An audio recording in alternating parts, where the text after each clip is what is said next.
So an argument broke out at one of my screenings for the Peekskill Riots docu-series regarding the depiction of police brutality during these events. The Peekskill Riots of 1949 were a series of anti-Semitic, racist, and anti-communist riots that took place outside of Peekskill, New York in response to concerts that were headlined by actor, singer, and activist Paul Robeson. I've made a docu-series exploring these events, and I've been sharing them online as well as going to local community centers such as libraries, museums, and historical societies. And it was at one of these screenings where an argument took place. Unfortunately, I was asked not to share the footage of this, but I do want to talk about this. An audience member raised a point. In 1949, police were not adequately trained to handle riots, whereas police now have received more funding, more training, more equipment. If a Peekskill riots were to happen today, the police response would be much better. This is a point that I strongly disagree with, and what I said to the gentleman was that we've seen over the past 75 years how police officers have been receiving more training, they have been receiving more equipment, they have been receiving more funding and resources, and yet we're still seeing the same things happen. You know, the old classic of if you keep doing the same thing over and over again and expecting a different result,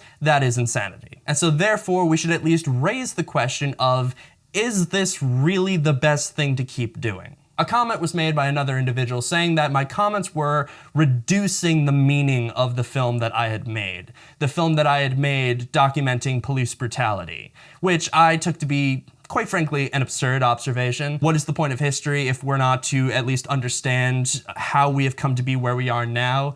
Analyzing the past in order to understand how we've come to be where we are now is important in building a future, because if we don't understand ourselves now, how can we hope to build a better tomorrow? To understand ourselves now, we have to understand where we've come from. If I were to boil down my mission objective as to what I do, it is that. So how is it reduction to compare police brutality then and now and make the observation that not a lot of things have changed, and in fact in the areas where they have changed, they've actually become worse in some ways. The militarization of police has led to law enforcement becoming more despised, and so in many ways we have seen how a Peekskill riots not only could very well happen again, despite the fact that police are supposedly better trained, but they are. They are still happening. So while it is unfortunate that I can't show the footage of this, I do think that this was something that is absolutely important to talk about, as these are the conversations that need to be happening when we discuss events like the Peekskill riots. Dialogue that we're not seeing in many other places discussing events like this,